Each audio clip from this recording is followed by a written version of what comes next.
come to order. Senator Murphy. Thank you, Mr. President. I impose a call of the Senate. The Senate is now under call.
Senator Murphy. Mr. President, I move that further proceedings under the roll call be dispensed with and that the Sergeant-at-Arms be instructed to bring in the absent members. On that motion, all in favor say aye. All those opposed say no. The motion prevails. Members, will you be so kind as to stand?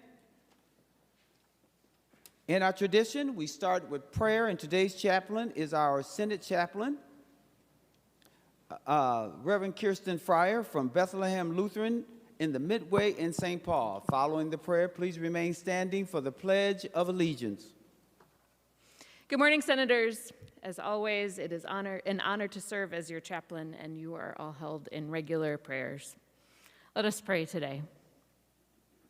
God, weaver of stories, creator of all that is and was and will be, we celebrate today especially Becker, Ottertail, and Clay, formerly known as Breckinridge counties, on the anniversary of their establishment. We thank you for all of the ways these stories of these place names continue to play out in celebrating our beautiful land, in creativity and compromise, and in honoring our collective values. Let these legacies guide our senators in their work today and into our future together. Amen.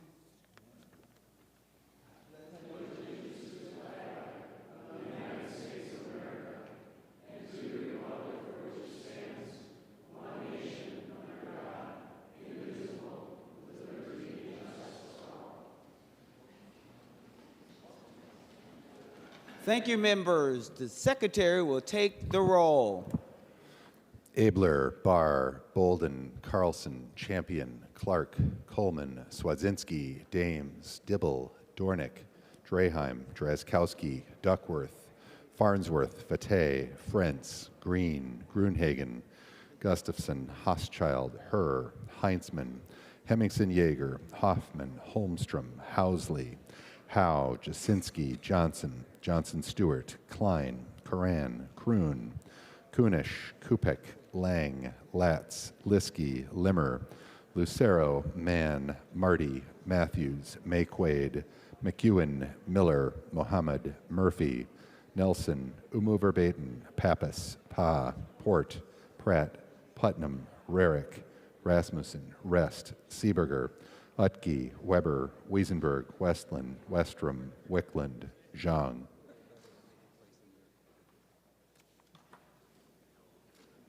Members, a quorum is present.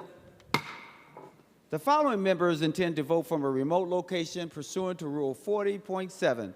Senators Abler, Carlson, Lang, Miller, Pa, and Port. Members, if you would like to follow along, I'm reading from today's Senate agenda dated Wednesday, March 18th, 2026. We'll begin with the third order of business, which is messages from the House. The Secretary will read the message. Mr. President, I have the honor to announce the passage by the House of the following House files herewith transmitted. House file numbers 2169 and 3379. Signed, Patrick Duffy Murphy, Chief Clerk, House of Representatives. Members, no action is required. We'll now proceed to the fourth order of business, which is first reading of House bills. The House files have been given their first reading and referred as indicated. We'll now proceed to the fifth order of business, which is reports of committees. There's a report to read at the desk. The Secretary will read the report. Senator Wickland from the Committee on Health and Human Services, to which was re-referred Senate file number 3755, a bill for an act relating to human services, repealing housing stabilization services. Reports the same back with a recommendation that the bill be amended as follows, and when so amended, the bill do pass and be re-referred to the Committee on Human Services. Senator Murphy for a motion to adopt the committee reports. Thank you, Mr. President. I move that committee reports printed in the agenda, the addendum, and read by the Secretary be adopted. On that motion, on the adoption of the committee reports and the addendum, all in favor say aye. Those opposed say no. The motion prevails. Members, we will now proceed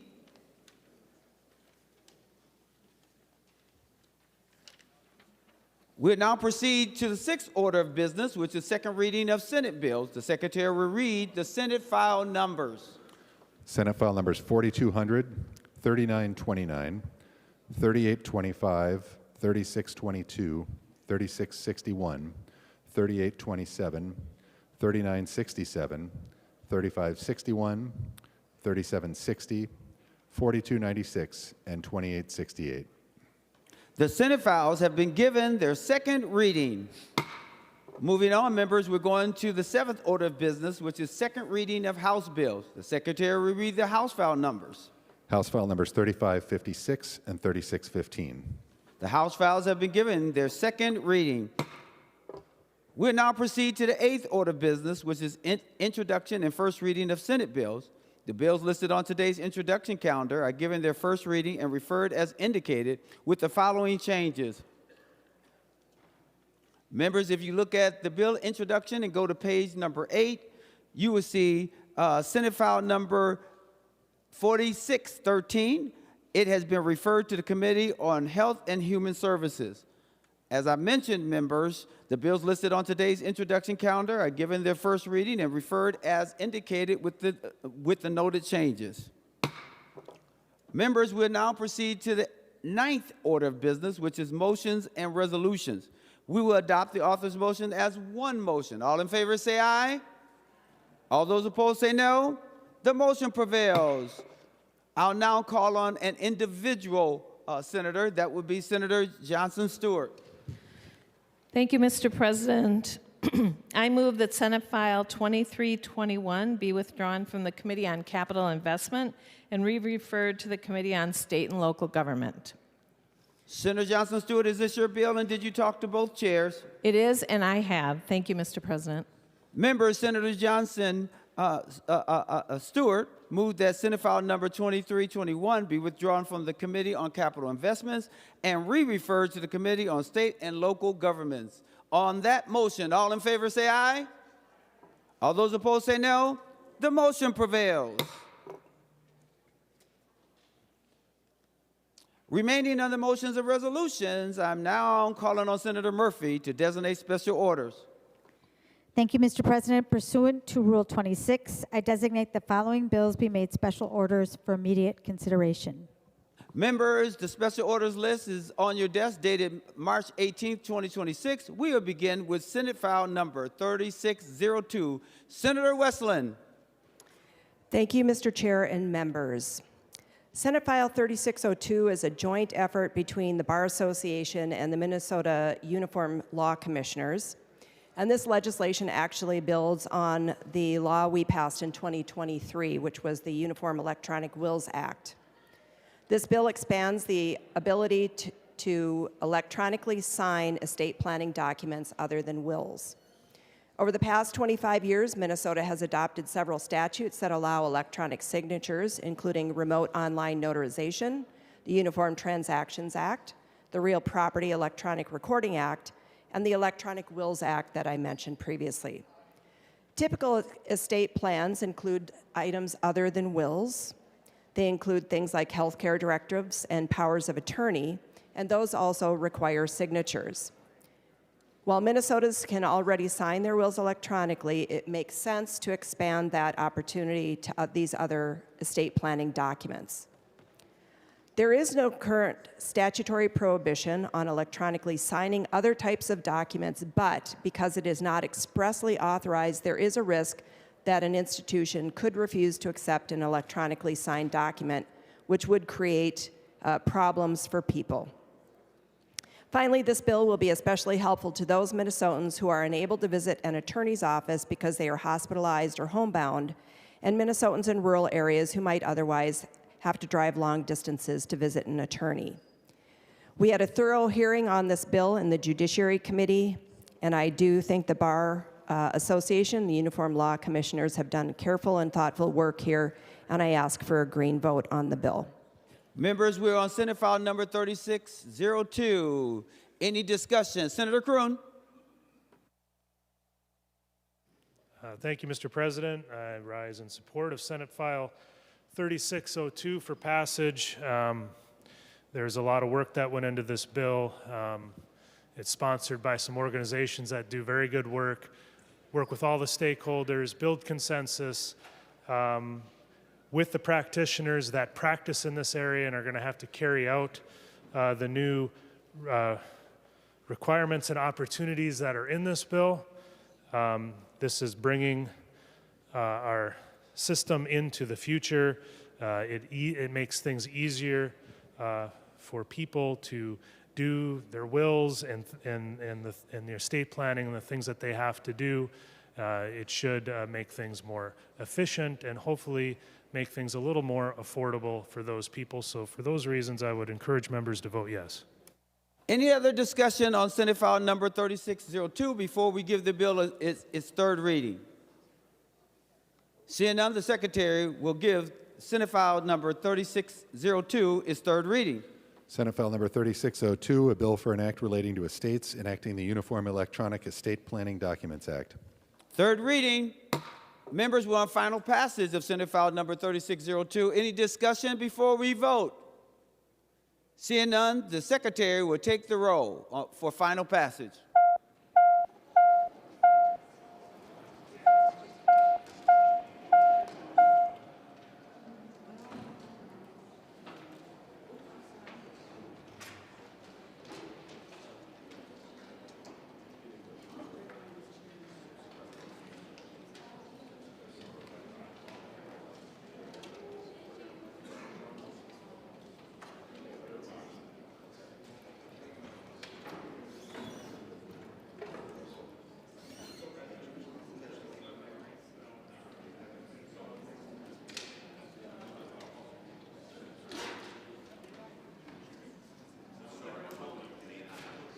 Senator Jasinski, for those voting pursuant to Rule 40.7. Thank you, Mr. President. Senator Abler votes aye. Senator Abler votes aye. Senator Lang votes aye. Senator Lang votes aye. Senator Miller votes aye. Senator Miller votes aye. And thank you, Mr. President. Senator Johnson votes aye. And Senator Johnson votes aye. Senator Kunesh, for those voting pursuant to Rule 40.7. Thank you, Mr. President. Senator Carlson votes aye. Senator Carlson votes aye. And Senator Port votes aye. And Senator Port votes aye.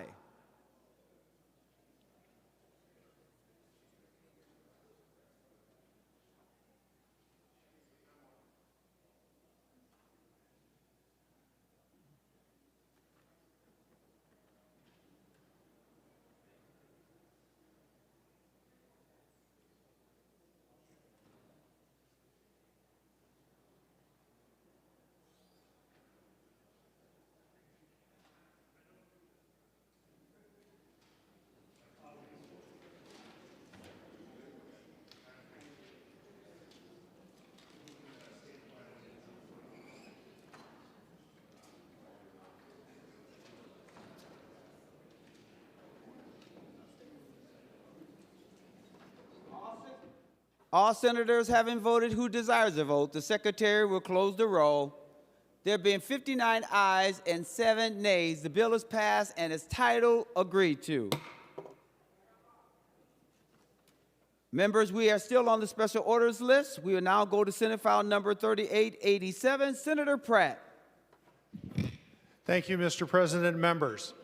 This summer I was talking to our Watershed district, and they were looking to join the county's health insurance pool. Our county is self-insured, and we have a statute, Statute 471.617, that allows cities, counties, and school districts to become self-insured and to pool together.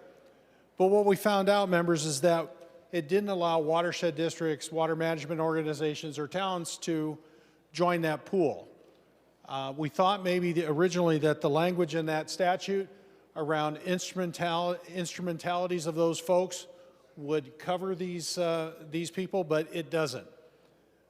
Members, our watershed is only about 5 employees, and their health insurance is extremely expensive, and they are public employees, and so by allowing them to join the county pool, it will not only provide a good coverage for those public employees at a reasonable cost, but it will also end up saving the taxpayers money.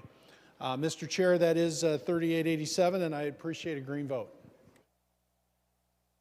Members, we are on Senate File number 3887. Any additional discussion? Senator Klein.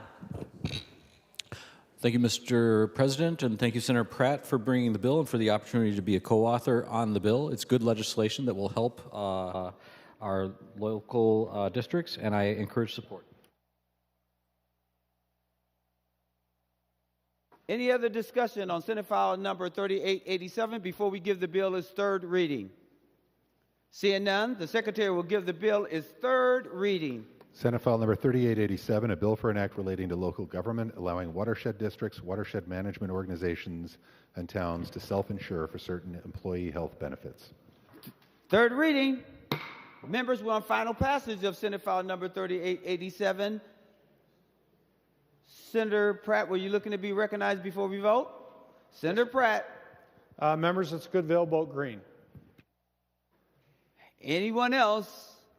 Seeing none, the Secretary will take the roll on Senate File number 3887.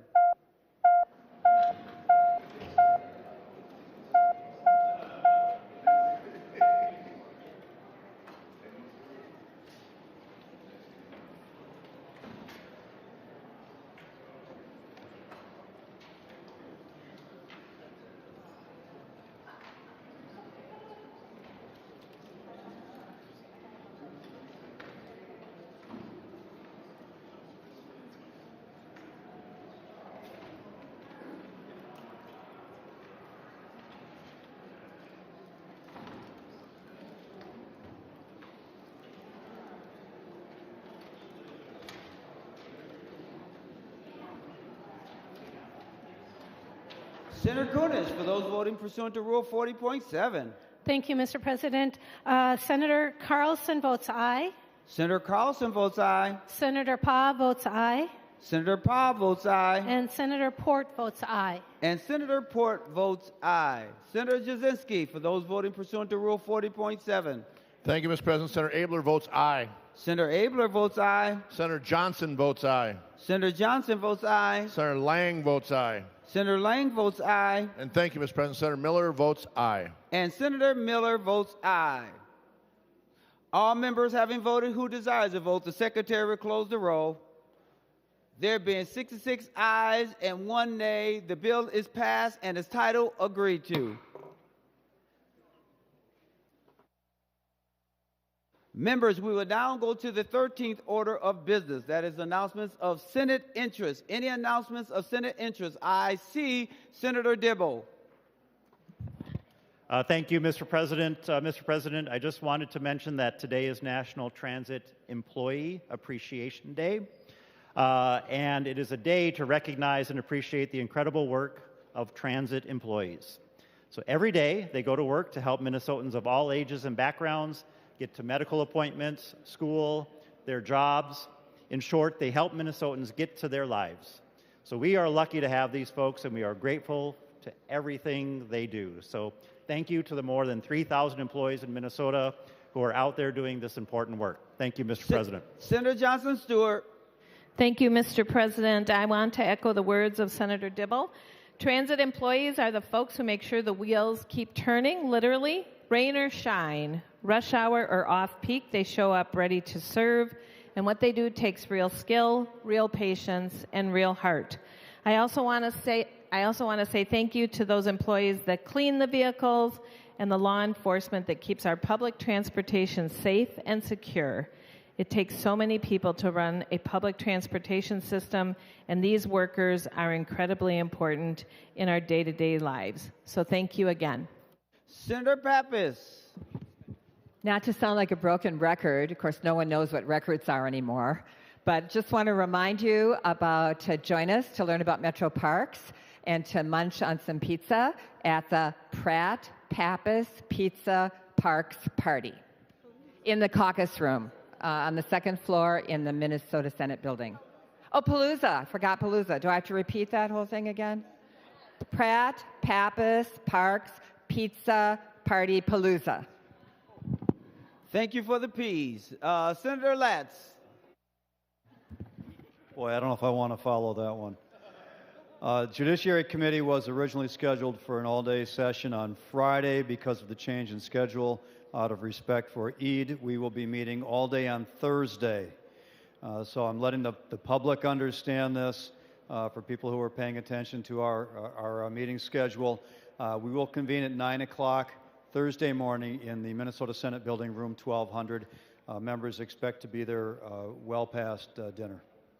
Senator Kroon. Thank you, Mr. President. To that point about Judiciary Committee, while I perfectly want to be respectful of religious holidays, by last count, I believe there are 42 bills on the agenda for the Judiciary Committee. And that's 42 bills for testifiers, 42 bills for the public to want to come in, and to move that heavy of an agenda at this hour with very little notice, I don't think does a service to the public. It's going to be inconvenient or impossible for some of our testifiers to come and testify in support of these bills, and it drastically reduces transparency for the public to be able to follow along on the bills and come down to St. Paul and participate in their government and to testify in favor or against one of these bills. And so I just wanted to rise and say, Mr. President, that this is a big deal. Transparency is a big deal. Having the public involved in our government is a big deal. And while we should be respectful of religious holidays, we also have to do our business the right way. So we will adjust and do the best we can, but this is not the direction that we should be going in the Minnesota Senate. Senator Latz. Mr. President, I appreciate Senator Kroon's comments and concerns. Members, the deadline for every bill that was scheduled for Friday was today, just in case this happened, because we weren't entirely certain until today when Eid would be happening. The agenda has been, with the bills that are on, has been posted for over 2 full days already. So there's more than adequate notice as to what our agenda is. We will be taking remote testimony, and it is live streamed as well. So people who can't make it to St. Paul in person for whatever reason, this happens with snowstorms as well as with other schedules, we welcome any testimony to be provided remotely instead of in person. Thank you for understanding the importance of respecting this important religious holiday for members of our community. Any other discussion or announcements of Senate interest? I want to make sure I don't miss anyone. Seeing none? Senator Murphy for a motion. Thank you, Mr. President and members. I appreciate this last bit of discussion and the recognition by this body to honor religious traditions as we do. When we depart the Capitol this week, Muslims across the world will be celebrating Eid. It is a celebration at the end of Ramadan, commemorating Prophet Ibrahim's sacrifice. It's a time for communal prayer, charitable giving, visiting family, wearing new clothes, and sharing meals. It is a time for celebration. I am grateful to be a part of this body where in our own traditions, we do this over the next couple of weeks, Eid, Easter, and Passover. Mr. President, I move that the Senate do now adjourn until Monday, May 23rd at 11 a.m. On that motion. Mr. President? March 23rd? Yes, Monday, March 23rd at 11 a.m. On that motion, all in favor say aye. All those opposed say no. The motion prevails. The Senate is now adjourned until Monday, March 23rd.